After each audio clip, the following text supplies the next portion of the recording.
more background. So I'm faculty at the University of Maine in the School of Marine Sciences with Manual. I'm a chemical oceanographer. So my background, my undergraduate background is actually in chemistry. And then I saw the light, became an oceanographer and then an optical oceanographer.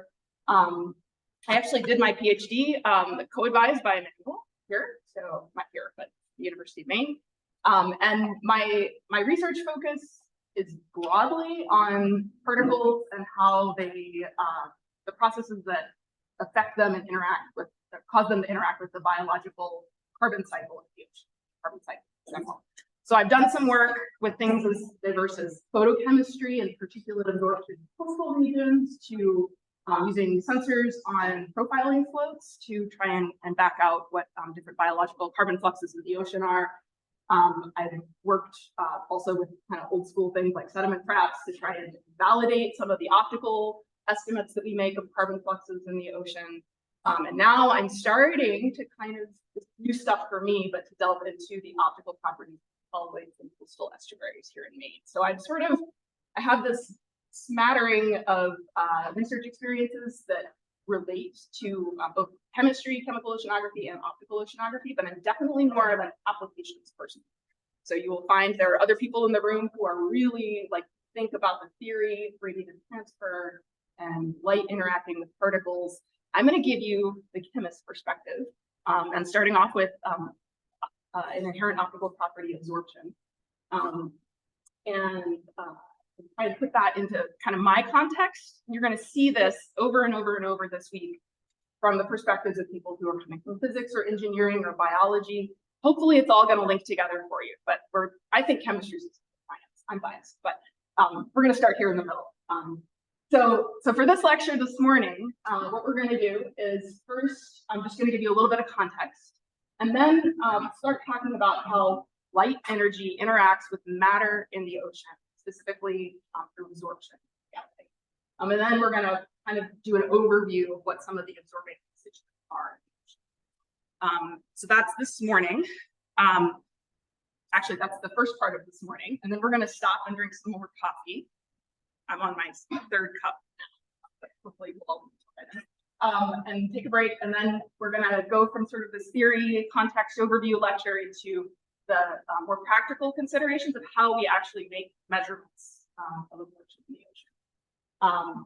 And then this afternoon's lab, we're going to actually get hands-on with some of, not all of, but some of the measurement methods that we use. And we're going to do it in a simpler way for seawater and river water that have been filtered and don't have particles. Okay, and then lab tomorrow is going to be absorption measurements with particles, which complicates things, right? We have to start dealing with scattering. And at that point, you also will have had a little bit of scattering beam attenuation background. So that'll kind of fill in some of those conceptual pieces to help you be ready to learn to make those measurements. And then Thursday, lab will be scattering and beam attenuation measurements, and then we'll go back to thinking about fluorescence on Friday. So this is kind of your structure for the week, and stuff today is the brighter colors. Okay, so the goal of this lecture is one, to teach you about absorption broadly, what causes it, but also how many of you guys took some kind of a chemistry class, either as an undergraduate or a graduate student? A lot of you did. How many of you took physical chemistry or studied spectroscopy? Okay, we've got a couple. So my hope is that this will kind of help you make some connections to vocabulary or concepts that maybe you've seen before in your chemistry classes. And it'll give you the language to help you think about and talk about and read about these concepts outside of oceanography. So if you want to explore new directions or try and bring to bear a different method from another field, you'll have some of the vocabulary you can do that. And give you, most importantly, a foundation. Like someday you're going to do something different than what you're doing right now. Like that's the cool thing about being a scientist. Like, you have a new idea, you go pursue it. And having this background will give you a foundation to go to that. So even, yeah, so we're going to get into the nitty gritty a little bit with the absorption, but I'm hoping that that's the purpose of this whole thing. Okay. So how does light energy interact with matter? Start off just talking about what that energy is, the electromagnetic spectrum, and Colin's already given you some background on that. So I might little more quickly in that part of the lecture. And then we're going to talk about how the light EM radiation that's absorbed by things in the ocean is absorbed in a quantized way. There's specific quanta of energy that get absorbed. Why that is, we'll go through the background there. And then there's certain things that can happen. Once the light goes into the ocean, once it's been absorbed by stuff in the ocean, it can have a whole host of fates. And those are actually interesting to a lot of us. Photosynthesis might be one of them, right? So we'll go into that as well. And then, yeah, so that's sort of this section of the lecture coming forward. All right. So here is our EM energy spectrum. We've already seen a version of this yesterday. And we've got different ways of talking about that energy of this radiation. We've got our spectrum going from lower energy to the arrow increasing from the right to the left. And as that happens, we've got the wavelength of light decreasing, right? So we've got long wavelengths on the right-hand side, not the short. And we have this many orders of magnitude change in the wavelength of light. All the way from kilometer wavelengths, when we're talking about radio waves, all the way down to 10 to the minus 5 nanometers. Okay, so wavelength is going to get shorter, decrease as energy increases. And then the other thing that you will sometimes see is these energies described in terms of frequencies, okay, which goes the other direction. So high frequency is associated with high energy. And they're inversely related. So energy, constant speed of light over the wave, right? So inverse relationship. Sometimes you will see energy represented in wave numbers, 1/centimeters.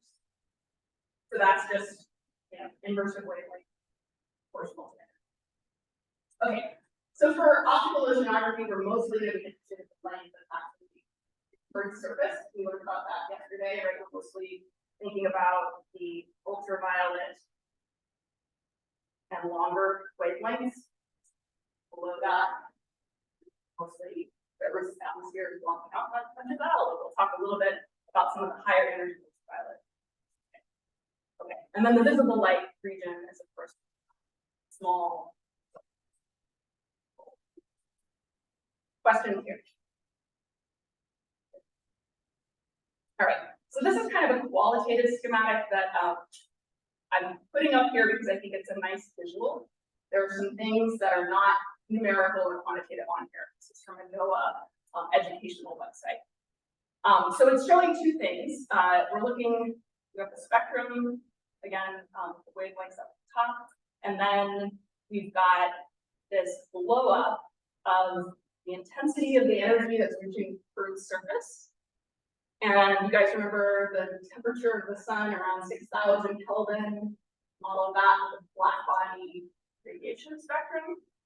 We've also got light that's coming out from Earth. Earth, it turns out, also a black body radiation, right? Only the temperature is maybe around 300 Kelvin. So much lower energy. I've got a pink note that I've added here that the energy intensities on these qualitative graphs are not there. It's just high low, right? There's no numbers, and that blue side, the blue blow up, it's much lower. Right? So those vertical scales are not the same. And our wavelength here is also a log scale, so we stretched out that visibility. the linear. Okay. So again, as we said before, model this with the black body. Here I just superimposed some hand-drawn pink black body curves on top, just to help us highlight what's missing, right? We already talked about what the atmosphere removes from the incoming radiation. You can also see the atmosphere is removing a lot of what's going out from Earth as well. There are terrestrial remote sensing applications, and actually oceanic ones too. The temperature of the Earth, the thermal long wave IR window at around 10 microns. That will be the focus here, but just showing you this So this bottom inset that I've added now is taking the this energy intensity underneath those pink curves and normalizing it to the Earth's radiation. So we've got the fraction that's been absorbed by the atmosphere in these two different windows. So this is just kind of a qualitative, what do you see kind of question I want to pose to you guys. But we look at this lower panel here, this fraction of radiation that's been taken out by the atmosphere, incoming solar radiation that's been taken out. What notable features do you see? What are some things you're like, oh, this is how it is? You, without trying to like necessarily give explanation.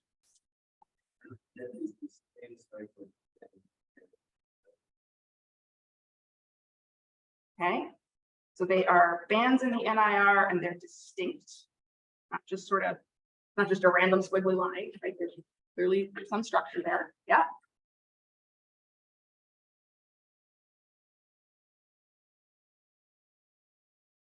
Other things that jump out? Okay, so there's a big chunk that seems to be taken out in the UV. And that's actually partly due to scattering as well. Okay. Anything else?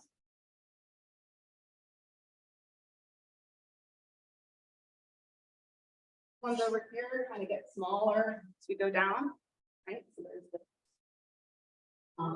it's distinct bands in the IR as you go into the visible wavelengths get smaller and smaller. So there's sort of a decreasing intensity IR bands. It's decreasing wavelength. That's kind of relating to those. Okay, so there's some things that we can see here and automatically say, okay, what's causing this? So this discretization of absorption is really important. And we see it very clearly just in the atmosphere. It seems to occur only at specific energies. And then also the fact that it's decreasing, right, tells us that there might be something about those specific energies varies as a function of energy. Transitions to varies as a function of energy.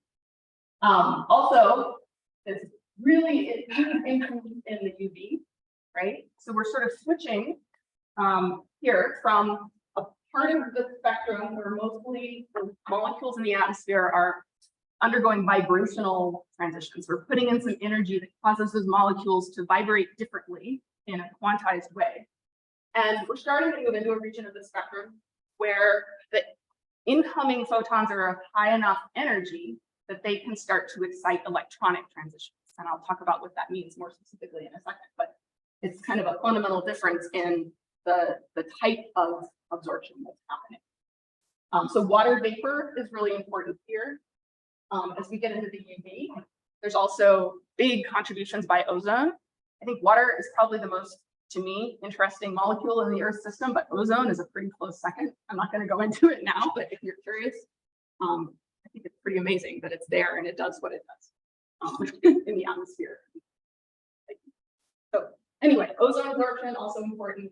And these shorter wavelengths are also undergoing more Rayleigh scattering, which is also very important. You'll get a lot more of that from Wayne, I think, tomorrow in lecture, scattering lecture, and a little bit about that here. Strong wavelengths of that as well. Also, way down here at the bottom, I've just for completeness noted that there are these molecules of water vapor and other things in the atmosphere vibrate. They also rotate. The rotation energies are much, much smaller. And so pure rotational transitions are way out off the scale, like at 50 microns. So we don't really see them here, but it's just important for completeness to think about. Okay. So electronic transitions. What does that mean? We excite an electron. So molecule, something in the ocean or in the atmosphere, absorbs a photon and undergoes an electron. What's actually happening? So these electrons that are present in a molecule are, they have different configurations. If it's in a molecule, there are particular molecular orbitals that are basically the probability cloud around the molecule where the electron might be. Okay, so you might have seen, you know, a Bohr atom model with like a nucleus and some orbiting electrons around it. Doesn't actually look like that. If you do some computer modeling of probability distributions of these electrons, there's specific configurations that they can take. And there's different energies associated with them. So what I'm showing you here on the right-hand side are these red and blue blobs. They're showing the molecular orbitals. They have regions of different polarity, which is why they're red and blue. And the electrons can only occupy these regions. And we've got them arranged in energy from the lowest energy at the bottom to the highest energy on the top. All of these are theoretical, so you can use a computer model to predict this and predict the associated energies. So this is what they are. For an electron, this is for water vapor. So this is water in the vapor phase, like you might find in the atmosphere. So for an electron to change shape, go between these orbitals, it has to absorb energy equivalent to the gap between the orbitals, or if it's going to go down, it has to release energy exactly equivalent to the gap between orbitals. So in its ground state, or its lowest energy stage, those water has 10 electrons, right? You can go consult the periodic table and add them up. But they pair up in the bottom 5 orbitals, and electrons have spin states. I'm not going to go too far into quantum mechanics, but they're either up or down, and they pair so that one is up and one is down together. We've got 10 electrons filling the bottom 5 orbitals, and the top one, the highest energy one that has electrons in it, is called the highest occupied molecular orbital, or that's its ground state. So water that's not excited, that's where its electrons go. So if a water vapor molecule happens, and this is very unlikely at Earth's surface, but you know, out in space somewhere, absorbs a photon with a wavelength of 166.5 nanometers, which is way down in the vacuum UV. You have to have special lab equipment to generate that here on Earth. Then an electron can be excited from the 5th to the 6th orbital. This arrow, I realize this is confusing. This one is the electron moving arrow. This one is the spin up electron arrow. Okay, so this is sort of fundamentally what an electronic transition meant. An electron would, instead of occupying the space represented here, it would occupy the space represented there. Okay. Most of the time, we don't actually know those shapes. Water is a fairly simple molecule, and it's one that's of great interest to many people, as I'm sure you understand. So it's very frequently modeled. You can download, as I did, the molecular orbital diagram from Wikipedia, right? But most molecules don't get this level of computational chemistry modeling. We don't actually know what the orbitals look like. And we often don't actually know the energies correctly. That also came from a computer model. But instead, what we can do is measure the separations between those states using various types of spectroscopy, right? Which is basically what we're doing when we're measuring spectra of things in the ocean, right? The atmosphere. So instead, we would represent them with just a bunch of horizontal lines, maybe with energies labeled on the side or transitions between them. And often we don't bother showing the states in our diagram that are associated with transitions or with energies that just won't ever move, right? The 2 lowest energy electrons in water, you would have to like blast it. I don't even know what the energy is, but probably like X-ray or something to get those molecules, or those electrons rather, to excite to another state. So in all practical purposes, like in Earth's environment, those are inactive, they're not doing it. So here what I've done is I've just erased the lower energies. And this is what we might be looking at if we're trying to model physical chemistry of water in kind of real. So, and so we've just got this ground state, and then electrons can get excited to these higher states. So you can start to think about how these transitions might translate to an absorption spectrum. If I were to excite an electron from the E0 to E2 state, so the zero energy, the ground energy to the second principal quantum number electronic state, there would be energy associated with that. There's a characteristic energy, which has a characteristic wavelength, right? Equals hc over lambda. So on our diagram over here, we would expect to see, this is a vertical line, I'm not drawing it very well. We would expect to see a transition for absorption right there associated with that transition. If we have an electron that, let me change colors, that's going here from the ground state just to the first excited state, what would be the relative position of the energy associated with that on my wavelength versus absorption line? I've drawn here. All to the left or the right? To the right, higher wavelength, right? Because higher, and I'm not even going to assign any values, relative height values here at all. That'll come later. But we've got this lower energy transition, which is a longer wavelength, right? And similarly, if we excite from the ground state to the third excited state, then we would expect the wavelengths to be over here somewhere. Okay, so comfortable with this idea of absorption energies, gaps between, or come from these gaps between these quantized states, and then they translate into specific.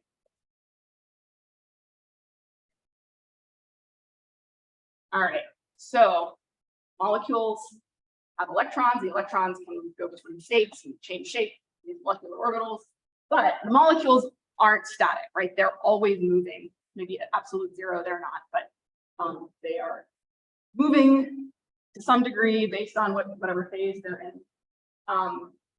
So this simulation that I grabbed, this is a screen grab of a video from an interactive chemistry simulation. So these are actually based on realistic models of how things move around under different conditions. And I kid you not, when I made this lecture, I went to go get a screen grab of this simulation, and I spent like 45 minutes playing with all the other ones on the website. They're actually a lot of fun. And if it's been a while since you've had chemistry, or you just like to play with interactive simulations of molecules that are different polarities and different phases and whatever, it's fun. You can go do that later, not now. But so this is up here just to sort of illustrate. This is water vapor, right? And we've got all these little water molecules. The red ones are oxygen, the white ones are hydrogens. Their polarities are marked on there. So oxygen kind of hangs out, has more of the electrons around it. Hydrogen has less of the electron density around it. So the hydrogen, they're kind of positively charged, the oxygen negatively, and they're all vibrating. You do get to see the song and dance. So they're vibrating, they're rotating, they're moving around. Occasionally there's little dashed lines that will pop up and connect the negative part of an oxygen to the positive hydrogen on an adjacent molecule. Those are hydrogen bonds. So water undergoes hydrogen bonding. It causes it to have a lot of the awesome properties that make Earth awesome. But this is just sort of a visual, right, of what's actually going on. So these molecules are vibrating, and those vibrations also have characteristic energy. And they align and interact with electromagnetic radiation, which is also an oscillating field, as shown by the diagram on the left. EM radiation particularly interacts with polarizable molecules, which just means that the positive, negative parts of that molecule are separated, right? If you have an ion that is just totally, all the electron density is equally distributed around it, and it's not squishy, you can't move those electrons around very well, then it won't interact as much with the radiation. So vibrational states also happen, right? They are much lower energy than those electron transitions in most cases. I'll cover this up in a second if it's like making your brain hurt a little bit, but this is an animated GIF that's just illustrating these actual fundamental modes of vibration. So there's two. The first two are stretching modes, right? Symmetric and asymmetric stretching, and there's the next four are different bending modes, right? And those vibrational states that a molecule has, I'll turn that off, include fundamental modes, right, that are animated here, plus higher harmonics. So you could have, oh, that's on. So you could have stretching that's happening once per second, and then you can have it aligned with one that's going twice per second, and there's some constructive interference, right? So there's these different modes of vibration, and then they can also interact with each other. So you can have linear combinations of all of these. So it follows that the larger and more complex the molecule is, the more vibrational modes there's going to be, right? You can get very complicated vibrational structures. I'm using water as an example through these slides. It's not that complicated. It's a good one for this. This lower figure here is showing an infrared spectrum of water vapor. And it's just, this is in wave number on the bottom and wavelength on the top. So we see that a lot of the chemistry papers are going to have energies of wave. Higher wave numbers, we've got a tail off of the vibrational structure. And each of these little peaks is associated with particular combination of vibrational modes and overtones. There's actually a little bit of rotational structure in here, which is, this is a poor resolution figure, and I couldn't get it to be, couldn't find it for higher resolution. But there's finer peaks within there due to rotations, and we'll talk about that in a second. Okay, so if we have vibrational transitions superimposed on our electronic transitions, if we have our first state here, it's going to have, that's sort of fundamental electronics energy state. And then on top of that, it can have some vibrational energy. So we can draw some more lines. And I'm not doing very good art here. Hold on. Make them so that they are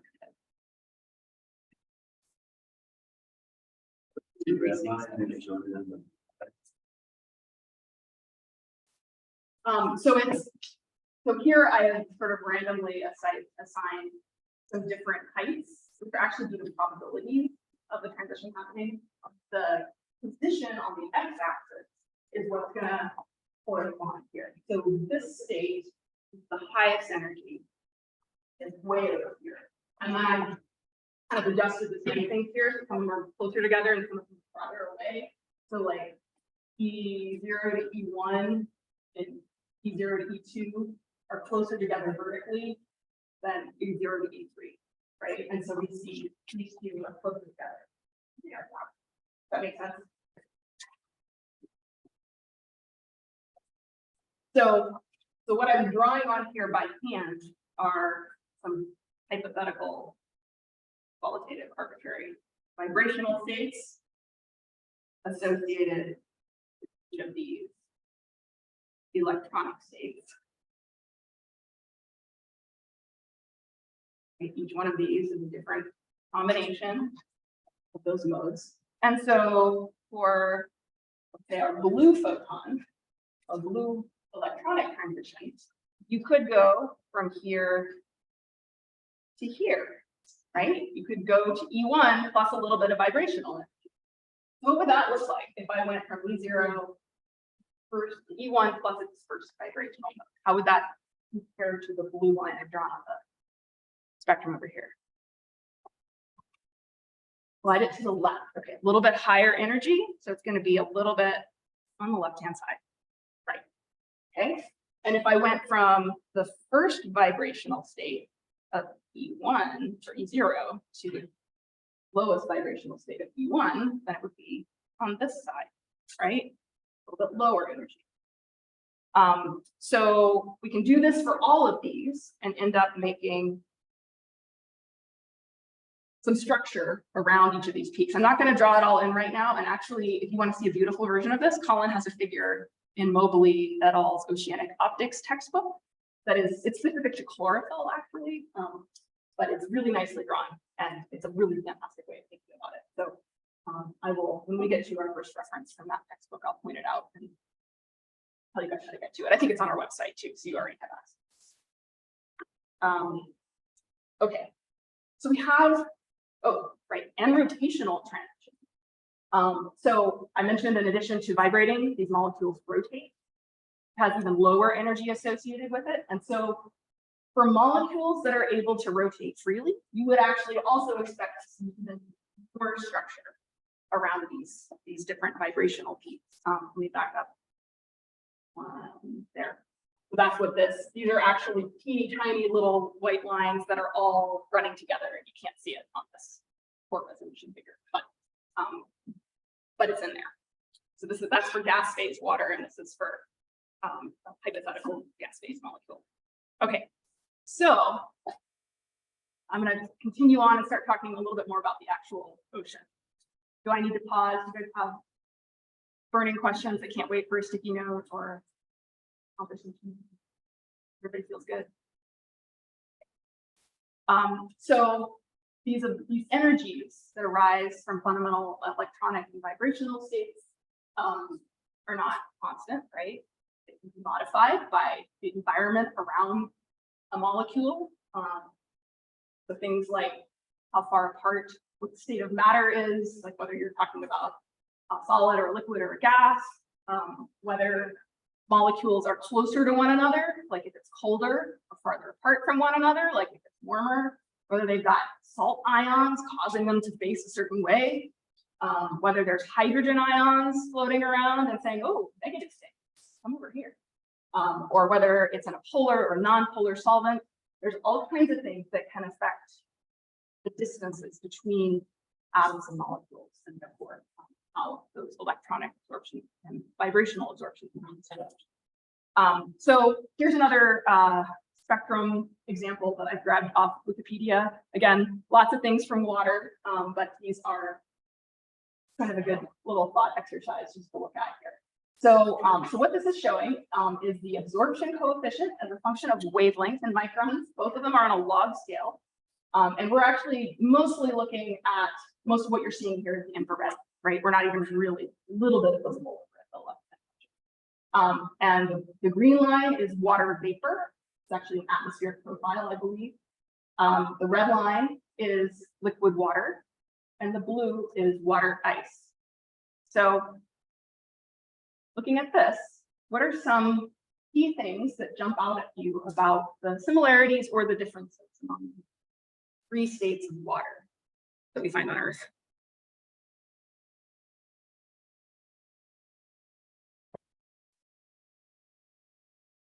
Are they all the same? They're not the same.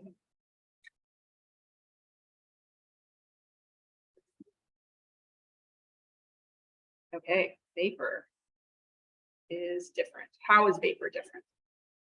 If you were to try and just describe it, you don't have to like use science words, just how is it different? Okay, more variable.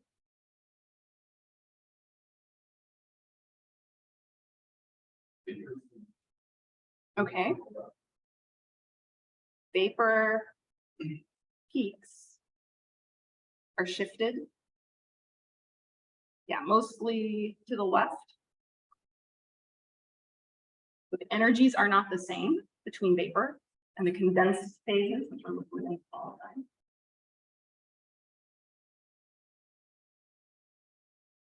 Okay. Kind of the two main categories. All right. So when you're saying that the vapor is different and more variable, could I say that the vapor has more high frequency variation than the liquid and the water? Smoother. Okay. So these notable differences you guys picked out are that the liquid, water, and the ice don't really show the rotational structure. So these, what looks like noise, like Colin said yesterday, I think somebody's noise is actually signal, right? These very high frequency things that are present in the water vapor spectrum are in part due to rotation. Gas phase molecules can spin around, right? They don't interact with one another, far apart from each other. Liquid and solid atoms, molecules, do not, like, they're all connected to one another. They're constrained by their neighbors, so particularly water, which is really polar and has all that hydrogen bonding going.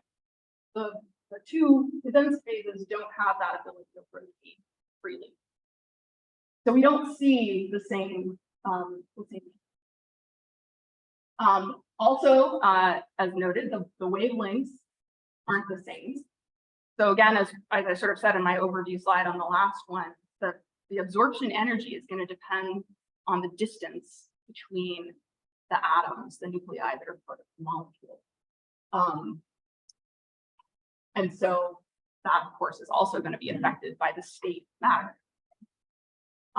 Nobody pointed it out, but there's also, I just put a note here in case someone did, there's a little trough in the 6.3 micron water vapor absorption peak there that I think this came from an atmospheric profile, and you actually can see some effects of the changing temperature as a function of altitude in the atmosphere there.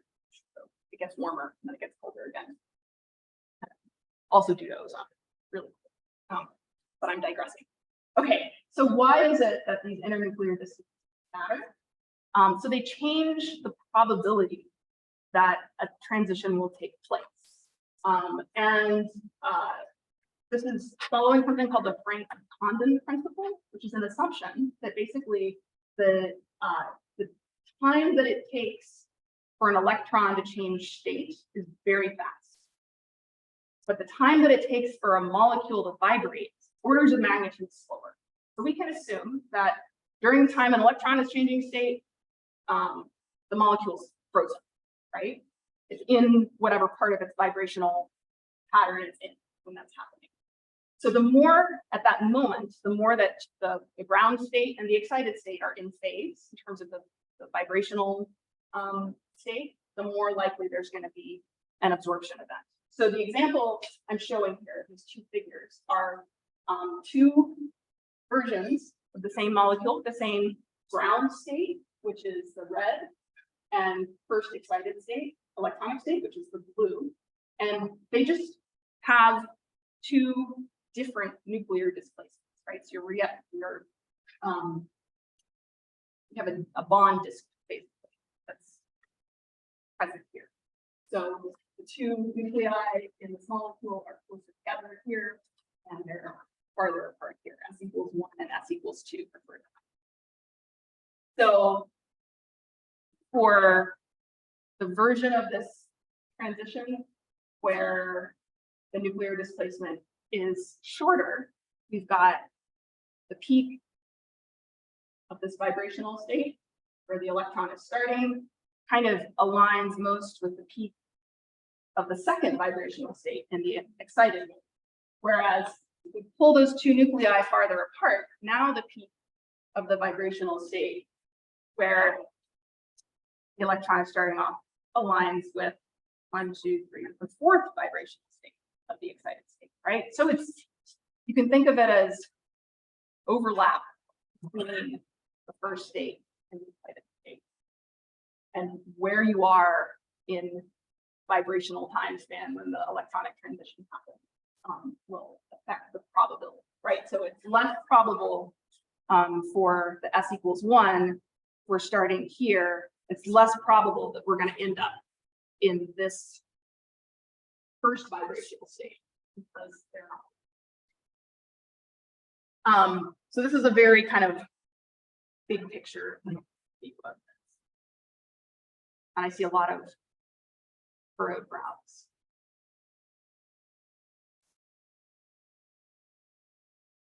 Yes. Yeah.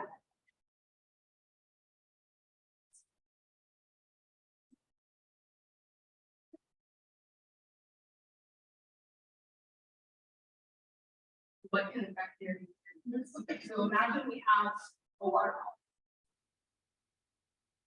and it's vibrating, or it's say my hydrogens and the oxygen internuclear distance is short, internuclear distance is long, or you get hydrogen bonding into water molecules.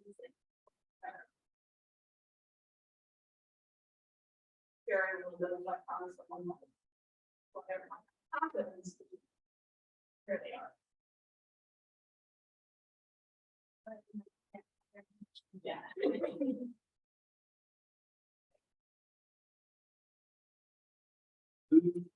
Higher.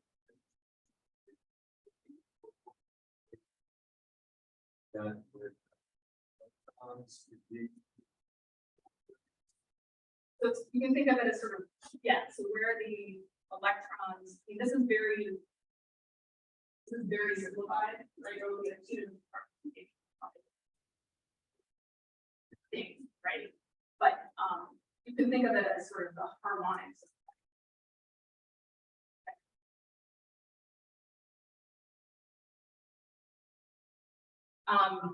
So in the ocean and in the environment, anything that can affect internuclear distances is going to alter it.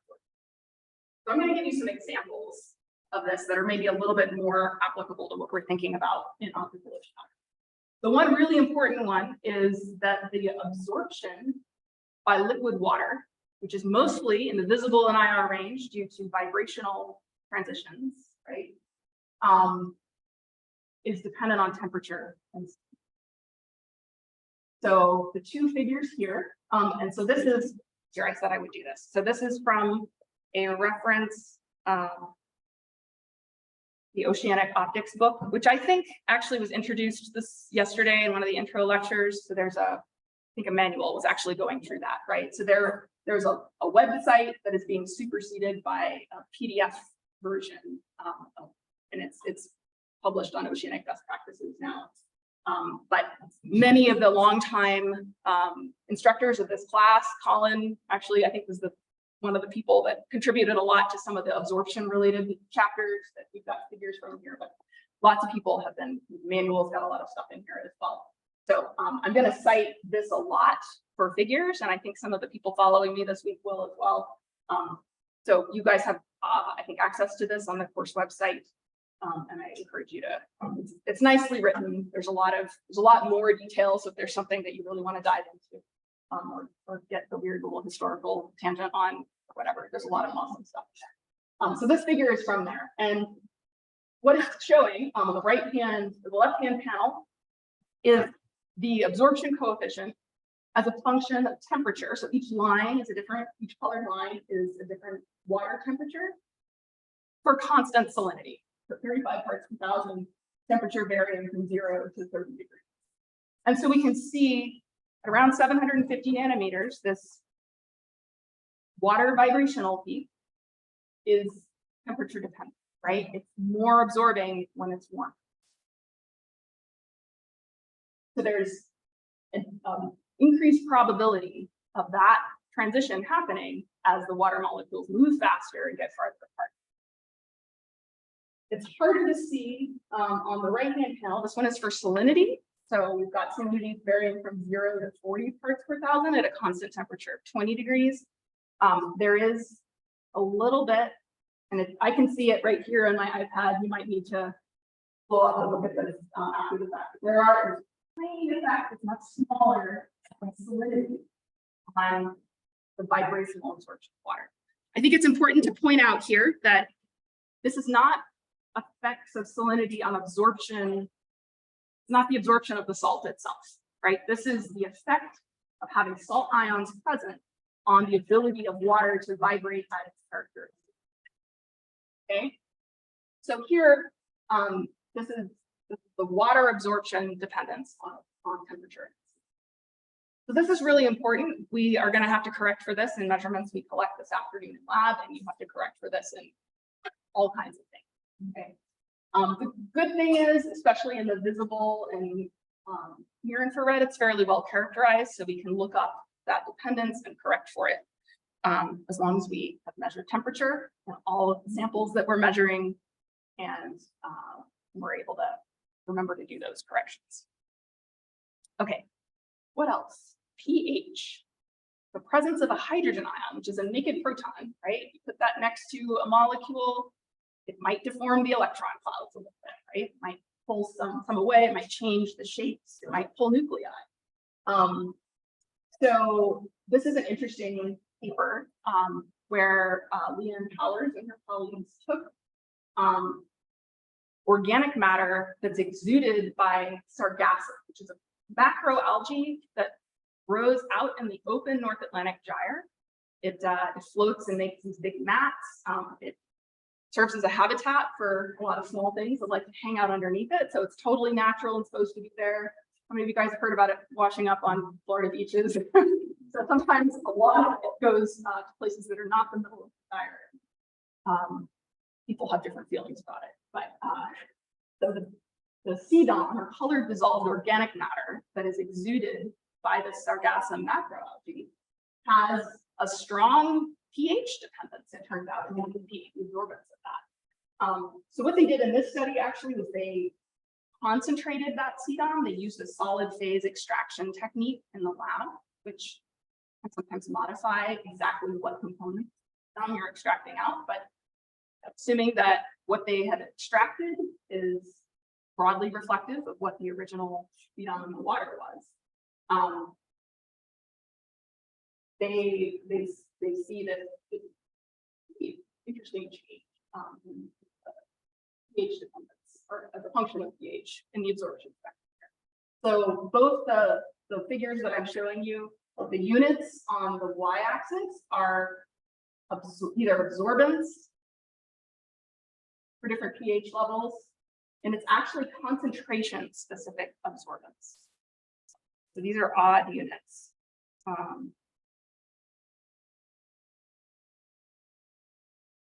And this is absorption. My apologies, I misspoke. This is the concentration specific absorption coefficient. And so they have normalized their absorption to the amount of carbon that was present. That's why you got the liters per milligram. So the units of absorption are inverse meters, and we'll define that in the second lecture this morning. Units of concentration are milligrams per liter. So absorption divided by concentration is one unit. All right. So we've got for each of those different colors, it's a different pH from 3.5 to 10.6. And just zooming in on the part of the pH range that's a little bit more natural, 2.6 is not, but from yellow one you can say something orange or kind of realistic for the ocean, right? They see this change in absorbance from pH 7 up to the ranges, right? That are kind of interesting. So it's saying that the absorption of CDOM depends on pH, which kind of makes sense, right? You're again putting hydrogen on carbon, you're going to cause electrons, maybe that are associated with conjugate base groups, things like phenolic and carboxylic groups, the things that make weak acids.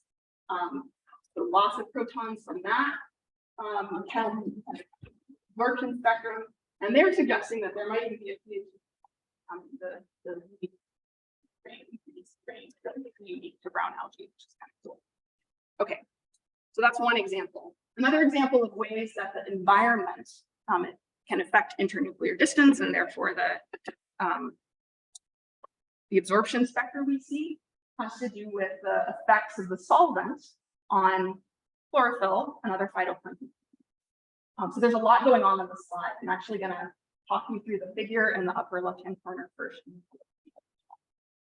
So we're going to talk about this more later, but pigments, photosynthetic pigments like chlorophyll and others, are packaged in the cell. They're actually present in structures inside the cell. They're bound in lipids, membranes. And so if you look at the absorbance, which is non-dimensional, of intact cells, if you take an intact phytoplankton cell and look at how much light,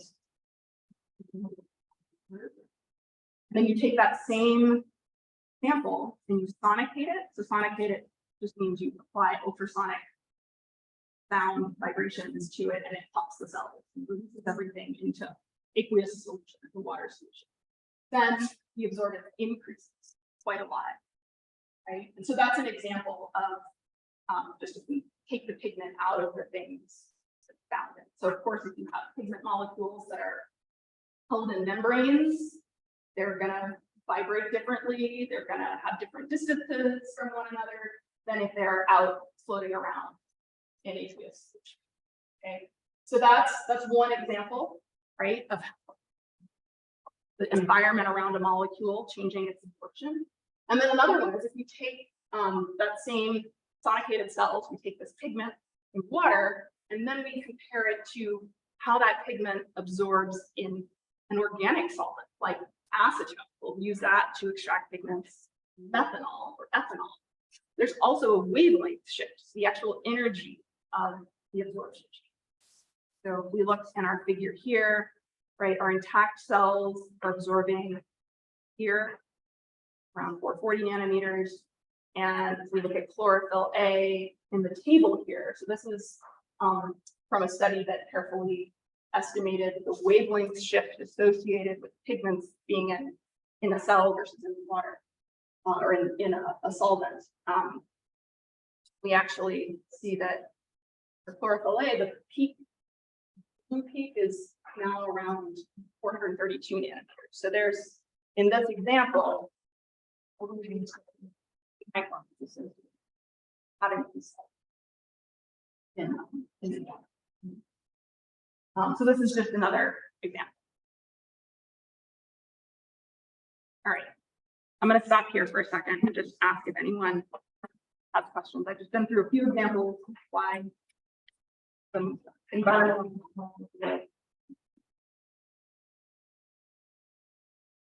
What axis is related with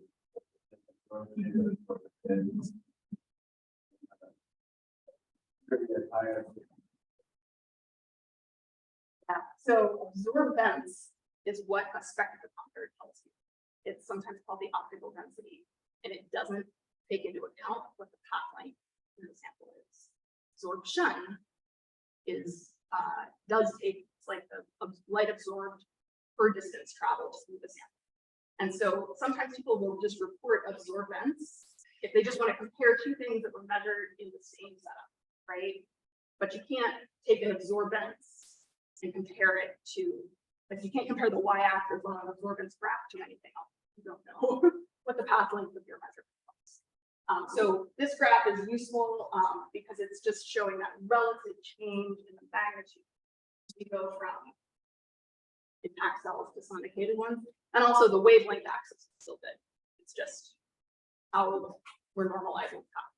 And we're going to talk about, we'll derive this. Sorry if you're a little bit out of order. To get some examples. So you're going to see all of these CDOM, phytoplankton, packaging, absorption coefficients. Again. Yeah.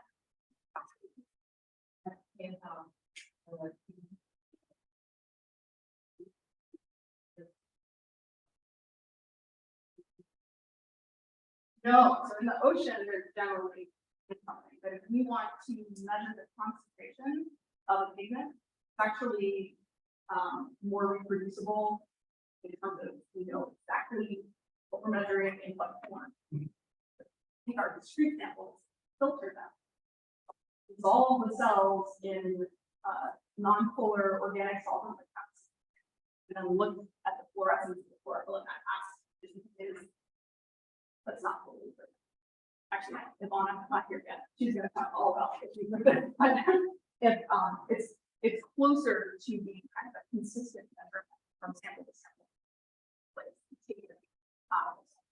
pigments are in the cells. Gee, okay, is it cell dead or is it alive? Doing something with the pigment? Is it not? Is that pigment covered up by other pigments that are there? This particular cell has a lot of pigment relative to all the other junk that might be there.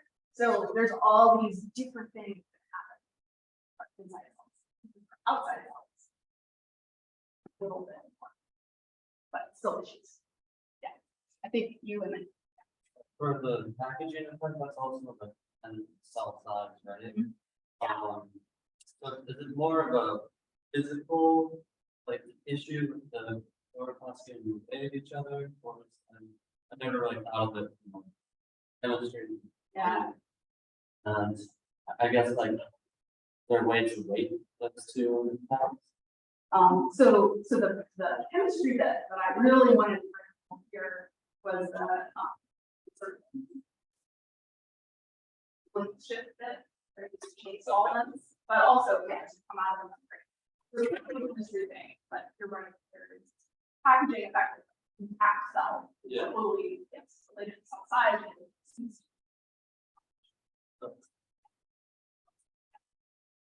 So when you have just a molecule, like a particle molecule that has specific absorption, so like to like harmonics, emission and vibration, and electron transition. That's just a molecule that has these. Yes. You know, Yeah. that's a molecule that's like evolved to have, or just happens is like that's more designed to have specific Right. vibration. So, oh, that's an interesting question. Okay, so a pigment molecule has characteristic energy transition, right? It has electron transitions, they land in blue and in red for chlorophyll A, right? Why does it have those speeds? Yes, it probably evolved that way. And there are biologists in the room who will probably be able to answer this evolution of chlorophyll very conserved, right? Like amazingly conserved, right? So some bug a lot, like 3.5 billion years ago or something like that, figured out like, oh, we get light here and here, do something with it. So I'm anthropomorphizing the bugs from Precambrian, but yeah, I don't know if that No, gets your question. but I didn't just think of pigments as more complex than water. Yes, yeah. So for the pigments, we're looking at electronic transitions. Water, all of the water stuff that we see in the ocean, optical oceanography, is vibrational transitions, right? Yeah. And water has not evolved, right? Water. Anyway. Okay. Oh, yes.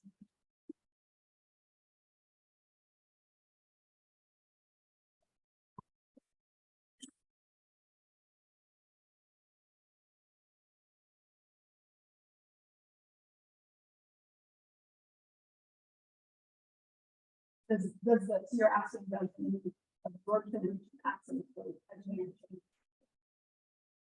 right?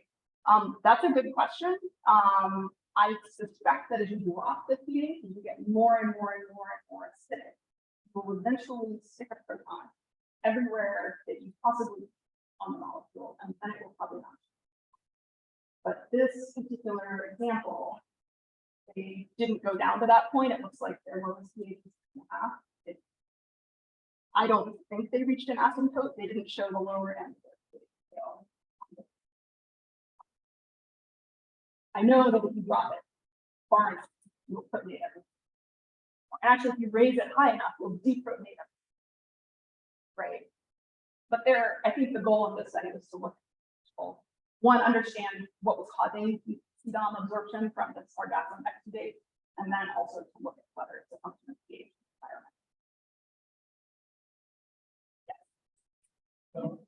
What are the response?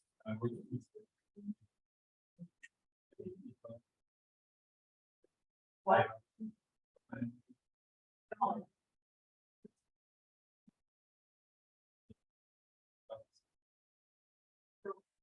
Those, if it's not interacting with something else, we're in excited state. But when a molecule is in an excited state, another molecule. Kind of asked a really good segue question. So I think I'm going to talk about phase after absorption on the next. So we don't want to really then question this solve.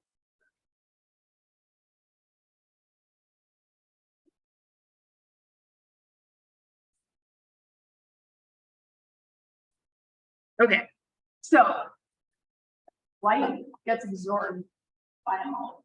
What happens next? That's basically what I'm asking, right? So what I'm going to show you here is another kind of energy diagram. These are actually Jablonski is what you might have heard in a chemistry class. I think it's actually Jablonski, and the N is pronounced in a way that I can't do. But actually, okay, so in the Oceanic Optics book, I think it's the same page where there's this figure or close to it. There's a footnote that actually goes way into the details. And when Ivana gets here, you can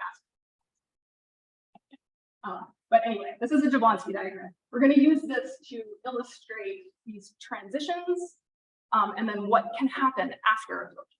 And then over here on the left-hand side, I'm going to just give you the characteristic rough approximate timescales over which all of these events happen. There's some orders of magnitude differences. So when an electron gets excited, that's really fast, right? That's 10 to the minus 15 to the minus 13 seconds to change electronic state. And the excite, in this case, our yellow down pointing spin down electron up to an excited state. You'll notice we've gone up to excited electronic state and then a couple of vibration levels too. All right, so once that happens, there's a branching point. Either a photon gets re-emitted right away before the molecule has time to move, or the molecule moves, vibrates, and then other things happen, okay?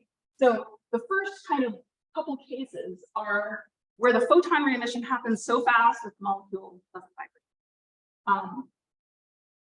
And in this case, we can have an emission of a photon that's the exact same wavelength as the one that goes in, comes out. It's called elastic scattering because the wavelength doesn't change. You're going to get a ton more of this in the scattering lecture. The direction of the photon can change. That's really subject to the scattering lecture. And that's called Rayleigh scattering, by the way. We've got photon in, photon out, no other interaction. We can also have a fast emission of a photon of a lower wavelength, usually lower wavelength, sometimes higher, actually, but lower wavelength typically, called Raman scattering, sorry. And this happens very fast before the molecule vibrates, but it happens, we go from the absorption event starts from a lower vibrational level, and then the emission drops the molecule or drops the electron down to a higher vibrational level. And so there's a little bit of energy that then gets dissipated as heat. It wiggles around, it excites things in the environment and gets dissipated as heat. But that lower wavelength, lower energy, higher wavelength photon that's emitted has a characteristic gap for water anyway.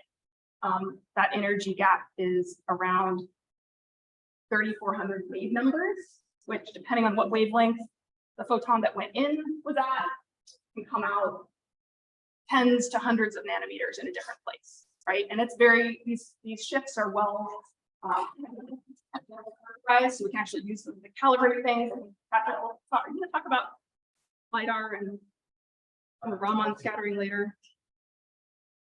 Kelsey's going to do it. Okay. So we'll hear more about applications of this later on. So all of these things very fast, right? The Raman scatter is what we call inelastic scattering because the photon that comes out is a different wavelength than the photon that went in. And putting in the Raman scatter as my addition to the figure that's in the optics book. So if there's a problem with it, that's my fault. Okay, so now we're entering the category of effects that can happen after the molecule has time to start vibrating.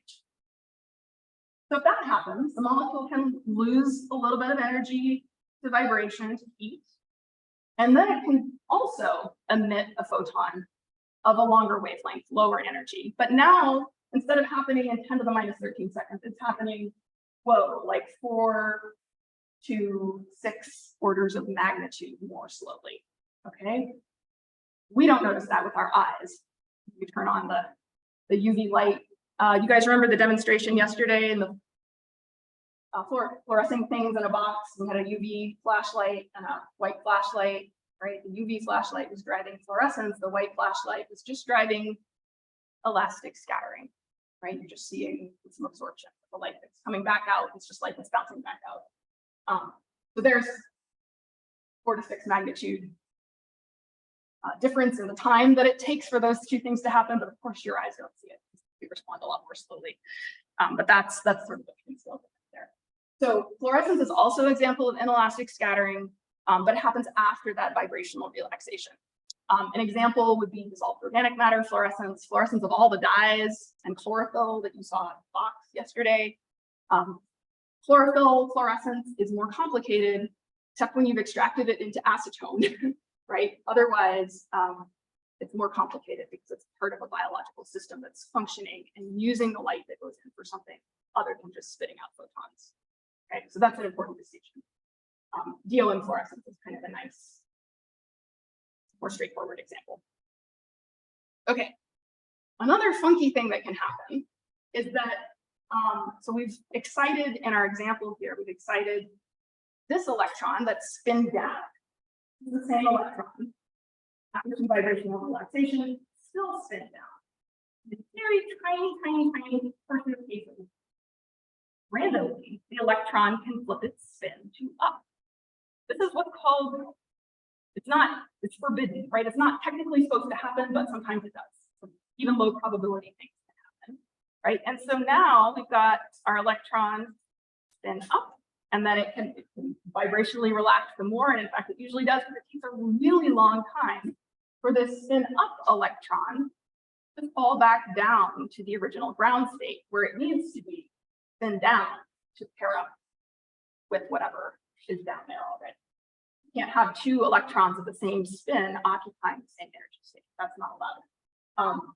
And to pair a spin flip in that relaxation, it's sometimes called a forbidden transition, even though it's not forbidden totally. It does happen every now and then, but it leads to a very long time scale for phosphorescence.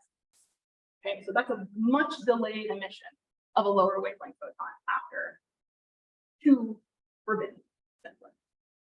An example would be like glow in the dark t-shirts, right? Where you charge them up and then they glow. That emission takes a long time after the fact.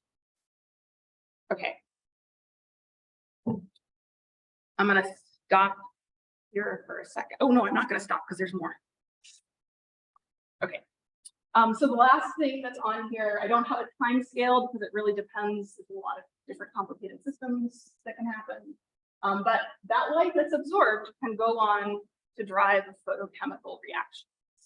You have, and this was the question that was asked before I got to the slide, right? You can have a molecule in an excited state. It's got an electron that has more energy than the highest occupied molecular orbital, right? It wants to do something. It can either undergo one of these re-emission states, or that excited state, which might be in a slightly different shape. The electron cloud is a different shape. It can interact with different things, can go on and initiate a chemical reaction, can change the molecules altogether, break bonds, can make bonds. So this is, of course, the initiation of photosynthesis, which then goes on to have a whole lot of other reactions down the chain. You can also photo-oxidize colored dissolved organic matter. That's an example of a photochemical reaction that can arise after photon. Yeah, there's probably a lot of things that I'm not thinking of, but there's a couple of key examples. There's also one other fate that I did not put on this diagram because it's a little more boring, but the whole thing can just relax vibrationally. Like you can just lose all that energy to heat, right? The sun goes into the water and then the water gets warm. So that is also a possibility, but it doesn't require quantum mechanics in the same way. So yes.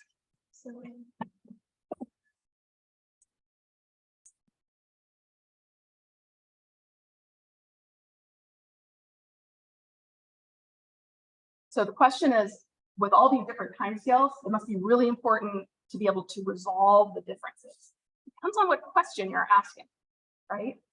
If the question you're asking can be answered just by what wavelength is coming out when the fluorescence happens, then it doesn't really matter. You can have a slower instrument because you really care about the wavelength, the energy shift, right? But if you want to know how quickly is my phytoplankton culture responding to the light that I'm putting in, and what does that mean about its physiological state, then you might care, and you might need a fluorometer that can measure fluorescence on short time scales. And I think Ivana will get into that this Friday. I'm not sure. Yeah. So that's definitely, sometimes, yes, absolutely. And actually, other people in the room might remember better than me, but are there like short absorption measurements, like very short femtosecond kind of things that can start to tell us about vibrations? And no? Okay.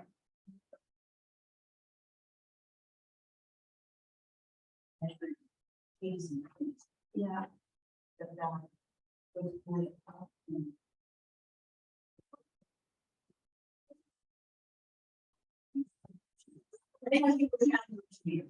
Okay. Yeah. Okay.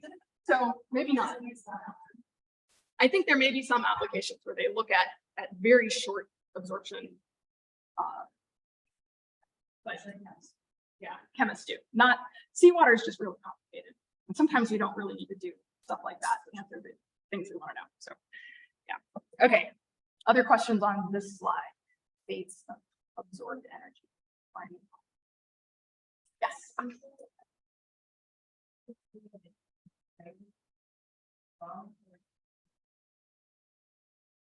Re-emission. So re-emission probably things that happen.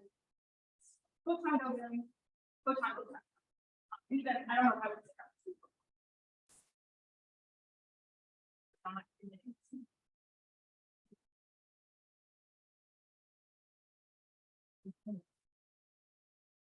It wouldn't fall that rich. It goes in, the light goes in, all of it. Then it waits a while, a lot of time.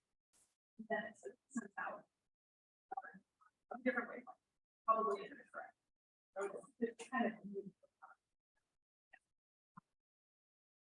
how many of you guys are looking at the fluorescence example station yesterday? It's trying to use light on solution, fluorescing solutions.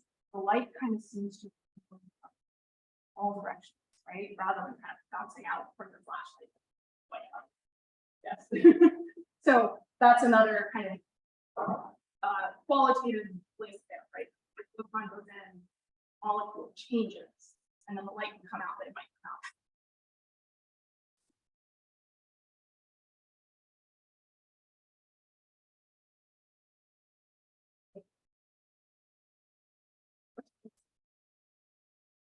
$9:20.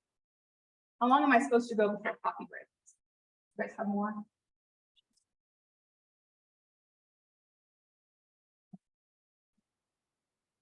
I'm gonna keep going.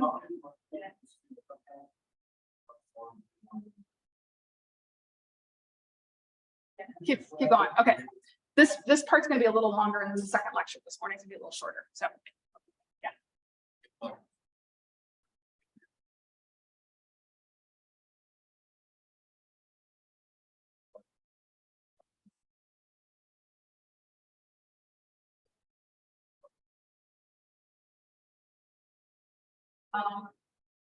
That's a good question. So if you have a fluorescing thing and you just shine a light on it forever, it will continue to fluoresce forever. As long as you keep putting energy in, right? You will, I mean, when it's fluorescing, it's losing a little bit of vibration, right? So you're gonna very slowly, tiny enough volume and a long enough time period, you're gonna warm it up a little bit and add some heat.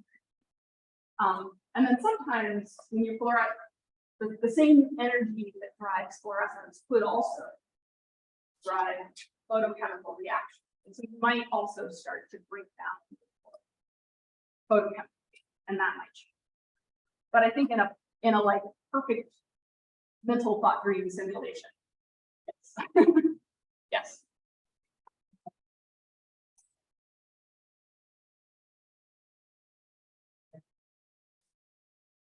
Yes.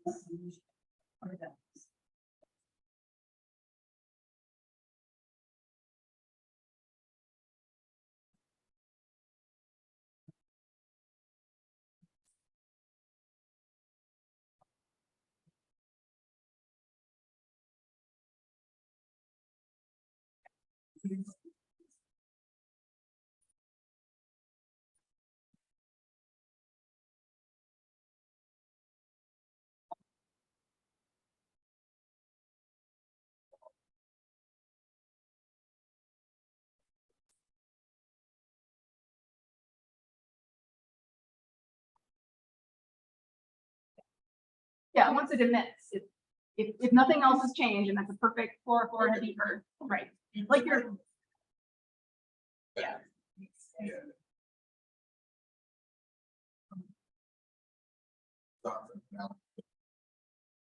Actually, oh, I'm dating myself here, but when when I was a kid, they had roller skating rinks. And you go out and you roller skate around this rink, and then they would turn on the UV lights, and everyone's t-shirts would glow. Because it turns out that like the stuff in your laundry detergent like fluoresces. Like you can just sit there under the UV lights and your t-shirt will just keep on fluorescing, right? So that's a non-biological example, and laundry detergent's scary sometimes. But yeah, so if you remember roller skating rinks or just t-shirt under black light, there's probably other contexts where you may have done that. Yeah. Yes.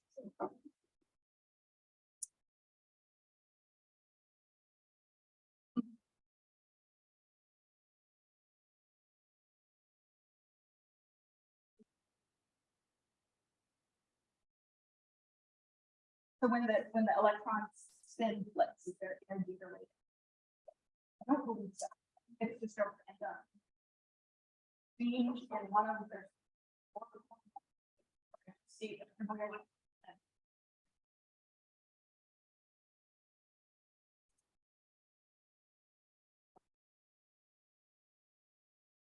All right. So now we've kind of been through the very fast condensation of physical chemistry and spectroscopy, and that explanation of why we see the absorption behavior we see of constituents of the ocean. So now what I'm going to do is give you just an overview of what the major absorbing constituents of the ocean are. We're going to come back to these all the time for the rest of the course. So this is just kind of a big picture survey. We're going to see all of this again. So the first one is water, as you probably already know. There's a lot of it in the ocean, and as we've just seen, it absorbs. The spectral absorption coefficient of water, the symbol, the terminology we're going to use to talk about absorption coefficients, lowercase a, subscript W, little w, just says this is for water, and it's a function of wavelength. I put a lot of this on various slides up here. And the units for that are inverse meters, and we'll come back to that in a second. So we've seen it arises mostly from molecular vibrations, which have a temperature and salinity dependence, and those are mostly in the visible and infrared. Don't really get any electronic transitions of water at any way. Measuring the absorption by water, pure water, is a really difficult measurement. There's a handful of papers that have attempted and done this well that give us the data that we have. I'm showing data from one of these here, and it's kind of interesting to look at because it's got these arrows and little, so there's bold-faced arrows here, 5, 6, 7, 8, and then there's some lighter ones that are like 5,1, 4,1, 5,1. So those are fundamental vibrational harmonics, and then their overtones combined with other vibrational motion. So the metric stretch and the scissoring motion combined that give rise to this. So we can see those as little shoulders in this spectrum. This is on a log scale, this figure on the left. And then I've got a figure from the Oceanic Optics book, which just gives us on a linear scale the absorption by water in the visible region. So particularly in the visible region, this is pretty well characterized. We make measurements of dissolved absorption this afternoon in lab. You guys will be tracking absorption. So to get down below the visible into the UV has proven to be really tricky, right? It's a difficult measurement to make. It's sensitive to things like organic molecule contamination, be really clean. You need to make sure there's absolutely no particles, bubbles, nothing that could scatter in there. Absorption by dissolved oxygen actually starts to kick in the UV, so the water has to be purged of dissolved oxygen to make these measurements. And then what the temperature and salinity dependence are of water in the ultraviolet is still something that's being worked on. Okay, the figure that's on the left here is from a fairly like last 7 years paper by Mason et al., where they made a new set of measurements of the absorption by water and UV. And I've got it up here just to show the like big range, right, of all of the various estimates that are out there. So this is the of it. You're looking like you have something to say, Michael. Yeah, I mean, if you remember that water does have oxygen. Water saturated with oxygen is significant.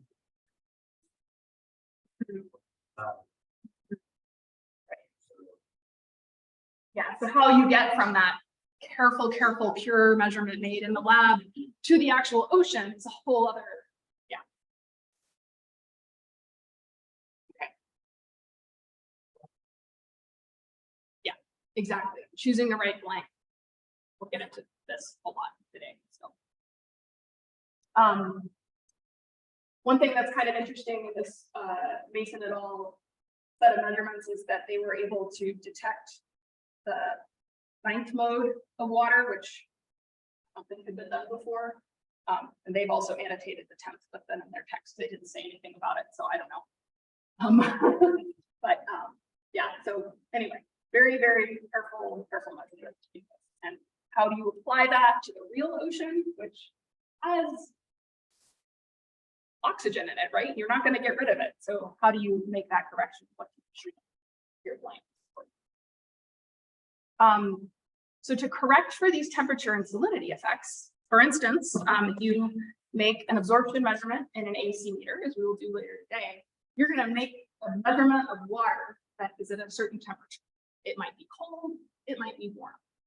And you're going to reference that to a known spectrum, pure water, at what temperature, right? So if your measurement is at a different temperature, you measure pure water instrument factory calibration coefficients, you're going to need to correct for that. You're going to need to say, okay, what temperature, you have to measure your temperature, that's important, and your salinity, and then you have to know the temperature and salinity of whatever you're referencing to, so that you can see tabulated, you have a pretty good handle on this and invisible and near infrared tabulated values for the temperature and salinity of the water. Calculate that and remove that difference dependence. So I think this is psi, so T, sub S are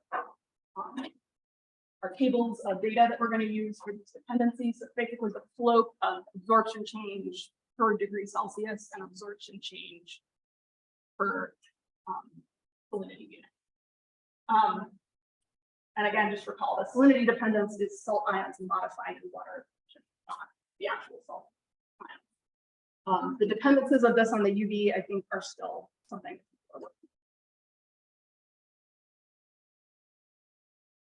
All right. So sort of increasing step by step in complexity of the stuff that absorbs water. You go to what's sometimes called colored dissolved organic, which is given the acronym CDOM, and you're going to hear us say CDOM. What? Like, here's the CDOM from the Sargasso, or here's the CDOM from the Hartsville Sound water, or whatever. But I would like us to pause and just unpack what those terms mean, right? So I'm going to first pose to you guys, what does dissolve mean to you? How do we define dissolve? How do you define it? Your measure.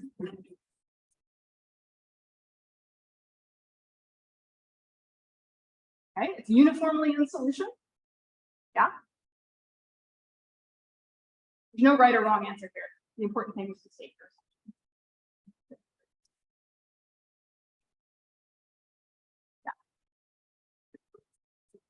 Can't be filtered, so it's what passes through a filter, okay? But uniformly out there in solution, passes a filter, yeah.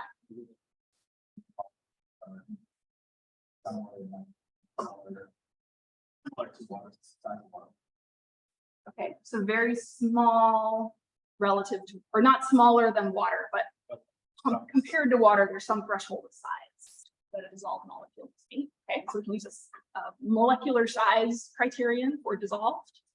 Yeah, that's certainly people do that. Yeah. Okay, yeah.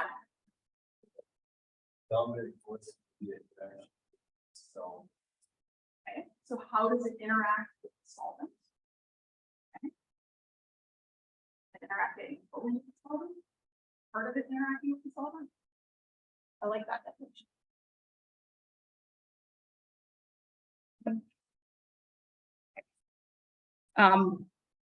Here's my favorite size distributions of things diagram. Everybody has one. There'll be some others. You've already seen one. You're going to see others. I like this one because it has methods on the bottom. But basically what we're looking at is just distributions of different things that we might care about in the ocean. The size axis is on a log scale at the top. We go from meters down to sub-nanometer, right? Like 0.1 nanometer scales, right? There's some shading that shows up on my iPad that does not show up here. So there's kind of these 4 different quadrants divided on a line right here. That line is roughly where a glass fiber filter would land. So that's 0.7 microns, more or less. You don't overload it, right? It's a little bit of a distribution, but that's often one traditional separation that's been used if you're using the filter-based definition of dissolved. It passes a filter, it's dissolved, right? We still have a lot of stuff below that size range that might be tiny particles. So viruses, right? Usually we'll go through filters of that size. Not all of them. I think there's like some giant coccolithophore viruses maybe, but other ones are much smaller. We can have large molecules, really big macromolecules. There can be things that pass a filter, but then will interact with one another to form gels that grow in size, right? So there's a lot of things that are kind of ambiguous. We might call those colloids. And then all the way over the sub-nanometer scale, things may be truly dissolved. And so this might be a size-based cutoff of what is dissolved. I would also say if it's truly, truly dissolved, all parts of the molecule are interacting with the solvent, right? Solvent molecules like water will align and coordinate around dissolved molecules. And then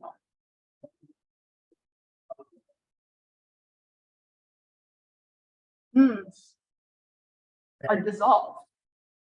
So even like tiny particles. Oh, interesting. Like Brownian in motion will keep it in suspension. Interesting. There's a lot of things by that definition that, sorry. Oh, interesting. Okay. Yeah, so tendency to stay in suspension.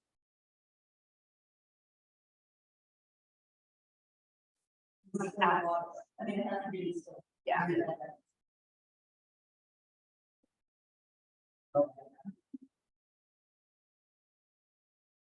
Had it. So this is kind of a nice diagram because it's got kind of some of our definitions or operational definitions of dissolved on here too. So, you know, if you're a geologist and you've just got like like a stack of sieves, if you're sieving your sediment through, there's some defined size classes that are used. It's what I call it, sand, silt, clay. That's what those are. We can use filter papers, which I think in this diagram, they just mean anything that's kind of a cross-linked fiber kind of filter, like a glass fiber filter. We can also have ultra filters made of plastic membranes or membranes made of other materials that have had holes of precise size punched through them. You can drive your molecules through the filter in a lot of different ways. Molecular sieves is the only thing on this diagram that I actually am not sure I understand. So I need to learn more about what that exactly is. I'm guessing synthesize something that kind of acts like a sieve. Probably not good for large volumes. So the take home from this is that you need to state your assumptions. You're calling something dissolved. You need to know, how did you decide that, right? So this afternoon in lab, we're going to be working with samples from the Androscoggin and the Androscoggin River and the Harpswell Sound that have been filtered through a polyether sulfone membrane with a 0.2 micron pore size and then allowed to stand for 24 hours. We're going to call that dissolved, just so you know. And for practical purposes, that's fine. A lot of times that's fine. But if you were interested in colloids, you might not want to do that. Okay. So we've talked about dissolved. Now we're going to talk about organic. What is organic? All natural ingredients. It's one of the things I have to go through in my undergrad classes because they might not have thought about any other meaning of it. Sort of a chemist definition where the carbon reduced, carbon's not fully oxidized, think of it that way. Often it means something of biological origin, although there are molecules that have been so reworked abiotically that, but it's a good question to ask yourself if you're using the term colored dissolved organic matter.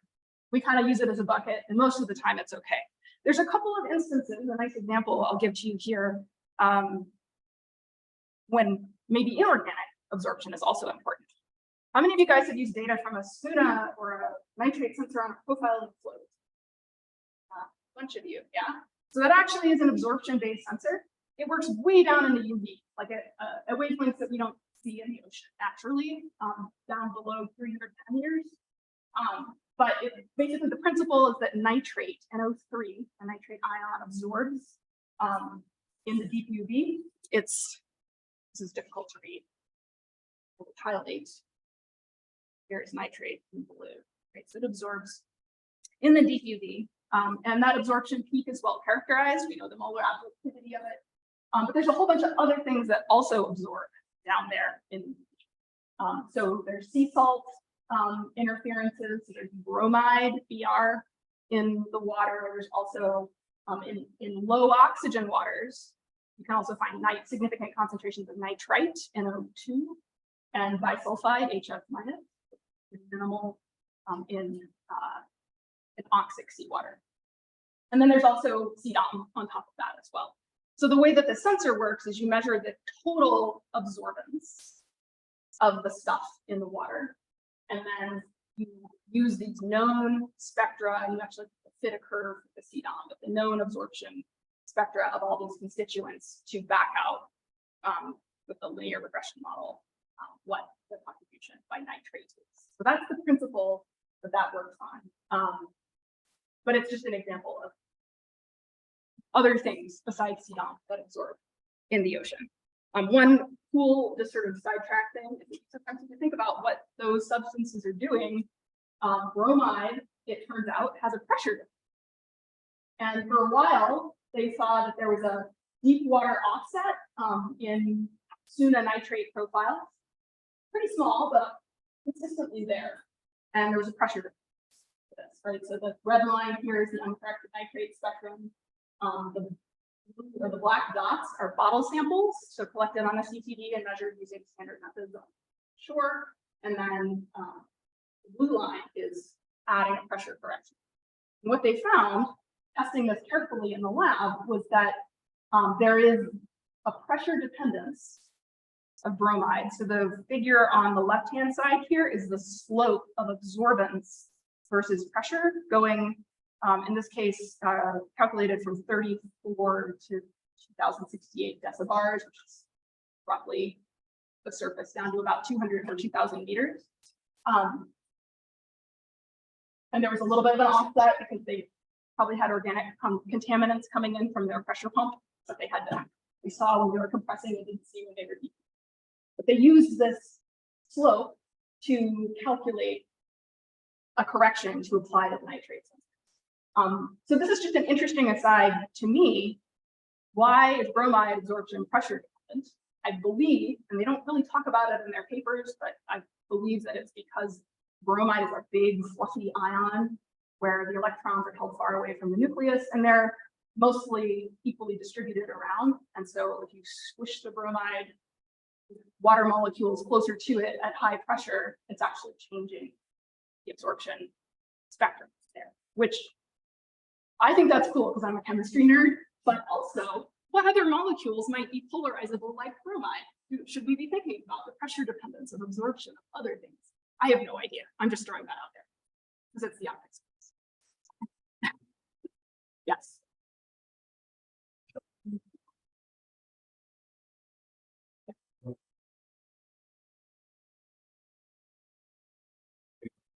Right. No. It's a great question. So we use, well, I in particular, actually, saccharoids almost all that much. Except in the instrument. I care about it because it's a tool that lets me measure stuff in the ocean in a well-characterized physical way. It's a fantastic tool, right? I don't have to get like bottle samples out of the ocean and bring them back up to the surface and do stuff with them. I can characterize them with spectroscopic methods underwater, right? So I do care about light, but I don't. Not for its own sake. Sorry, everybody who cares about light for its own sake. So that's why. That's why you might want to take a radiometric or a light-based sensor. Where there is no light. Yes. And that is often where you use them.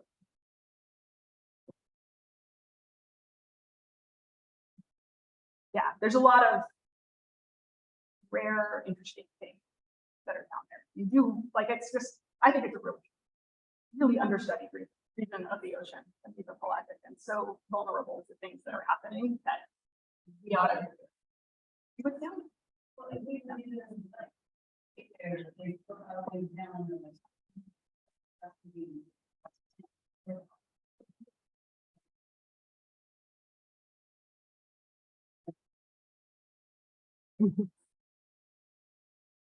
Okay. Moving on. That was a little bit of a digression, but I just. Okay, so vol is however you define it. Make sure you say how. Organic. Most of the things that absorb, particularly in the surface ocean, majority of them are of biological origin. They involve some reduced carbon.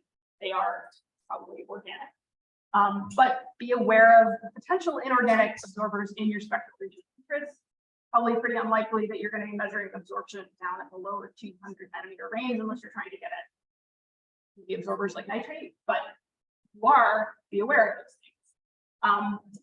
I put a little footnote late last night before I fell asleep. But in some seasonally anoxic lakes, iron can also play a role. It's not really that important. A little of it relative to other things, but there are some other inorganic absorbers that are. Okay, so now we can talk about CDOM. We're going to just use the term, but we're going to remember what it means, how we're defining it. So this is just a reminder that CDOM is a Venn diagram. It's which has a lot of things on it. But the most important thing is the outer gray box, the inner orange oval, and the inner gray oval. Some other things for people who are interested in stoichiometry of organic molecules. But dissolved organic matter, right? Everything that's there, right, is made up of carbon, but also a lot of other elements, only some of which are things we might care about, like DOC. So occasionally you will see CDOM and DOC if you use proxy of colored dissolved organic matter absorbing organic matter as a proxy for dissolved organic carbon, for instance. But you need to be aware of sort of how does that Venn diagram look in your system? In a river, it might work really well. In the open ocean, probably not so much. So some subset of DOM contains carbon. Some subset of DOM is absorbing, is colored dissolved organic matter. And only part of the CDOM has carbon in it, right? And then finally, there's a subset of the CDOM that also fluoresces, right? So you put in the light and it's gonna vibrationally relax and then spit some out in a different way. but not all of the CDOM and not all of the POM. So just be aware of these relationships as you are using CDOM as a proxy for other things. So here is an absorption spectrum, a generic one from the book for CDOM. It's kind of featureless. It has a generally exponential decrease from the blue and UV wavelengths down to the infrared. So I just talked about how complicated it is, right? But the spectrum, not that complicated. Why is it so smooth? So there's a couple of different hypotheses that are out there. There's still some disagreement, but you know, one of the explanations that's been around for a while is that it's a superposition of many conjugated pi bonds. So these are basically, you have a chain of carbon atoms. I'm really oversimplifying this, and they happen to have electrons contained in orbitals that are shaped like this. Then they can interact in this way, and that causes light absorption. You have light absorption between molecules for carbon atoms 1 and 2, and 1 and 3, and 1 and 4, and so on and so forth down a long chain. And so you can get a lot of different potential absorption energies that way. And the idea here is that they just all add up, right? We've just got a lot of things that are absorbing at slightly different wavelengths, add them all up, and you get this. There's also another hypothesis that says that if you excite these chromophores, then they're going to interact with other nearby ones, and that can happen in such a broad range of possibilities that you end up getting this sort of cascading set of absorption energies. And the second one sometimes explains certain features of fluorescence a little bit better, but that is way beyond the scope of this overview right now. So I'm going to keep going. But anyway, there's a couple of hypotheses for why it looks this way. Because it's so simple looking, we can model it with simple functions. So the single exponential function is often used to describe the absorption magnitude and spectral dependence. So we've got the magnitude at a reference wavelength, lambda naught, and then the spectral slope. So figure that's on the right is just showing on a log scale. We've got the wavelength on the x-axis and the absorption coefficient log transformed on the y-axis. You can fit a line through all of these different CDOM spectra. Here we're going from the coast to the open ocean. This was collected by Rebecca Green and Neil Blau. This is on a transect through the Gulf, I think through the Gulf of Mexico into Mississippi Bight. And as you go this way, that slope gets steeper and steeper and steeper, right? As you go out towards the open ocean, and also the magnitude drops off. So that's a pretty characteristic thing that we often see going from the sort of offshore to onshore direction, right? We have flatter slopes onshore, steeper slopes offshore. And that can be interpreted as the CDOM having lower molecular weight, or maybe being more photo bleached or degraded. So if you go onshore, you're close to the source. So we've got bigger molecules that haven't been bleached out by light as much, and you go offshore. You make that slope steeper, you get rid of some of the bigger, longer, lower wavelength absorbing stuff. Sometimes in the literature, you're also going to see a humic fulvic dichotomy, that the steeper slope belongs to fulvic character organic matter. That's a soil chemistry solubility is a function of pH, totally operational definition. But if you use those methods, or you want to sort of compare to papers that are using that definition, that's another relationship to the CDOM spectral slope. So in general, CDOM will range from maybe 0.01, 0.01, 0.02. Sorry, it's a typo. I'm writing by hand. Per nanometer or units. So the spectral slope measurement depends on the wavelength. How did you make that? Here's a couple of example figures. Again, data from Newb in the Mobley textbook. These go all the way down into the UV, and you can see that clearly they're not always smooth, right? You can see some departures from this exponential slope. Here, the red line is the exponential fit, and then there's a blue line on there that is a power law spectrum, it's power law fit. And for these data, the power law actually fits a little bit better. And you can see how on a log plot, the slope of the data clearly change as a function of wavelength, right? So you want to state your assumptions, explain how what wavelength range you did your fit. Non-spectral slopes as a proxy for the character of your CDON. Moving on to particles. We're sort of stepping from water to dissolved things now to particles. In this case, non-algal particles or non-pigmented particles. This is absorption by operationally defined particles that don't include the phytoplankton. And this figure, I did not update this. I'll do this for the final one, but this is actually Colin's beautiful figure about how we get to geometric pattern of particles filtered onto a glass fiber filter. In my other lecture, it's fully written. But so this is basically the graphical overview of how we get non-algal particle measurements. We take a water sample, which is what's all the way on the left-hand side. We know its volume. We filter it through a glass fiber filter, and we measure the area of the filter that the stuff actually accumulated on. And then determine what the effective path length of our water would have been if we'd been able to compress it into a column exactly the size, exactly the area of our filter area, right? We get an effective geometric path length of that sample, with all the particles compressed down onto the filter. Then we take the filter and we extract it with hot methanol, or some people will use bleach, sodium hypochlorite. And then we measure the absorption of the stuff on the filter, which we'll talk about after our coffee break. Okay, but this is our operational definition of non-algal particles, which is really, I don't even like the non-algal because there's definitely still algae in there. We just took out the pigments. So contributors to non-algal particles. Well, like I just said, all the phytoplankton cellular components that were not soluble in the methanol still on the filter. Also, all the non-phytoplankton cells and organisms that didn't have any pigments to begin with.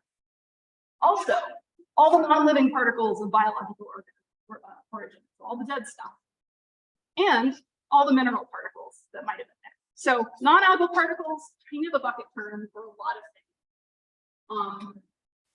However, just like CDOM, I just made it out to be super complicated and interesting, but it has kind of a featureless explanation. So it's similar. There are some departures. The spectral slopes for non-algal particle absorption tend to be a little flatter, so more towards the lower end of the range that we might see for CDOM. The spectral slope of non-algal particle absorption that Marcel Bevin and his colleagues measured in a whole bunch of samples from all of coastal waters. For mean standard deviation this is a little bit lower for CDOM. And one thing, if you zoom in and you look carefully at their, this is A sub NAP, absorption by non-algal particles as a function of wavelength. We've got representative samples from 6 different places. And you can see, so there's a dashed line on each one that's the single exponential fit. And then there's kind of these humps, right? There's some little shoulders. There's places where it wiggles around the line. So those actually have some meaning, right? Sometimes you can get to a little bit about the composition from that. So mineral samples with high iron often will have higher non-algal particulate absorption. This is data from Darius Stransky, looking at mineral dust particles, basically from different parts of the world, and it's not annotated on here, but the ones with the higher absorption are the ones with more iron in them. Here, that's A star square meters per gram, so that's the mass specific absorption. So if you take absorption and divide it by the mass concentration, this is grams per cubic meters. Inverse meters, you get meters squared per gram. So that's where this is from. in my PhD, I noticed that there were shoulders in the absorption spectra of mineral or particles anyway, from the Mississippi River that were there in the freshwater part of the river. But as you went off to the shelf, where you went through the marine transition and then you were in shallow water in the Atchafalaya Bay, those shoulders went away. So like that's what we go from the heavy lines to the dashed lines. There's some shoulders there that go away. They're really subtle. Very hard to actually conclude anything quantitative from that. So I smoothed the data and then I took the second derivative. So you can use derivative spectroscopy or residuals versus models to try and quantify some of this information. It turns out in the second derivatives of these spectra, the shoulders, you can actually measure them pretty well, and they are related to the concentration of a particular fraction.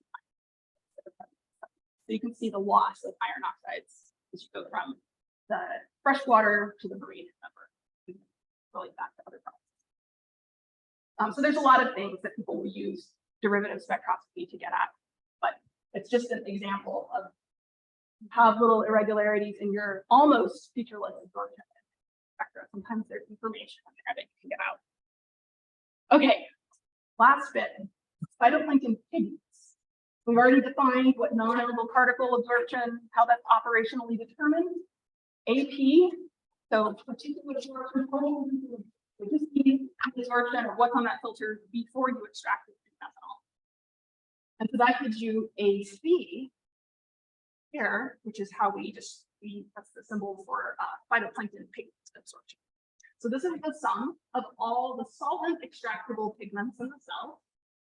They are packaged, as we were talking about earlier. So they're here in the AP, bound up in membranes. They're bound inside chloroplasts. And not all the pigments are extractable in methanol. So there's water-soluble ones as well that you have to use different techniques if you need to get that out. But here's an example of what phytoplankton absorption spectrum might look like. I think this probably and it's not just chlorophyll. There's a lot of little wiggles and shoulders and peaks in there. There's a lot of accessory pigments contributing. Okay. So pigments found inside chloroplasts. This is the packaging bit. I don't know if it's slowly, but pigments are found inside chloroplasts. That's a diatom. And this is now a dinoflagellate, but they're inside the membrane. Here's an up close look at a chloroplast.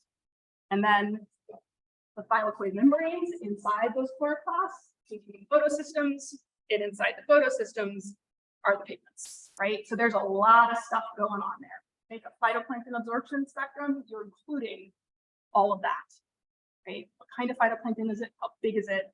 What structures are the pigments in, etc. This we're going to get a whole lecture on later, so I'm not going to really go into detail, but inside, so all those pigments are the sum of many, both chlorophyll, and there's 3 different kinds of chlorophyll. There's also a whole bunch of accessory pigments. Those vary as a function of taxonomy. They have different fluorescence properties, different absorption properties. You can take a phytoplankton absorption spectra and decompose it into its components and figure out what the composition is, and then use that to get at characteristic phytoplankton groups that might be present. That's not my expertise, and you're going to hear amazing things about this later. So, okay, so this is back to our roadmap. So we've just sort of wrapped up absorption part 1. There's a shorter lecture to follow the coffee break where we're going to talk about measurements and practical considerations for those measurements before we go to the lab and learn how to use some of our instrumentation to get salt absorption. Salt. Okay, so that's it for now. Go take a break and come back.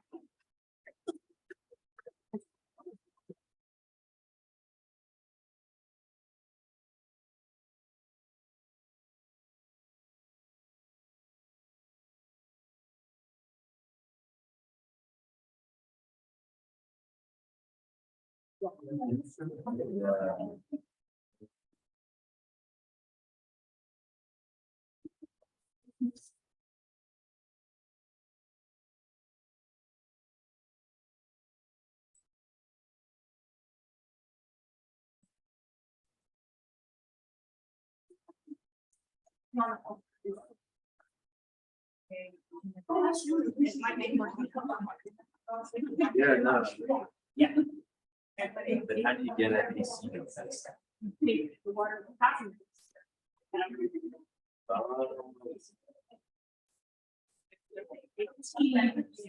Measure the total of.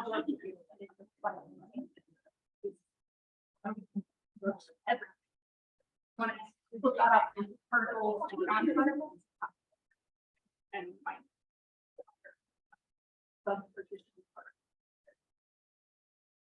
We're gonna do it all. Yeah. We'll have a much better understanding.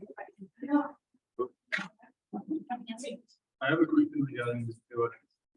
Why does it figure the state zero is everything? So once the progress. Excited molecules always want to get back down. All energy is. Their goal is to use energy and get down to that zero. If they happen to vibrate a little bit, they can't really. Going in. One way to do that. The other is. And it is state zero, from state 2 or state 0. Yes. Fluorescence, directing. Right, so probability. Are extra. Right.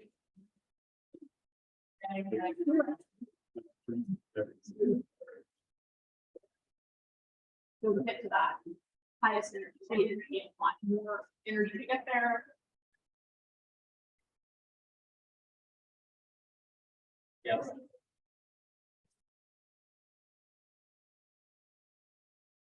So like why?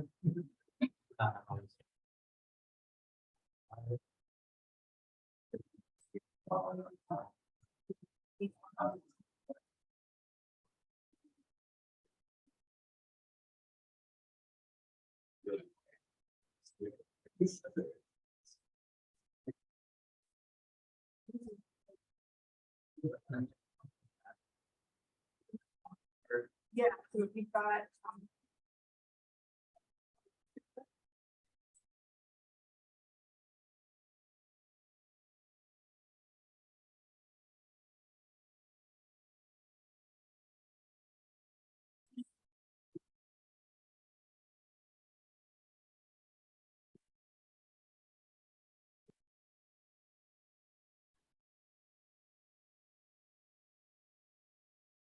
Happened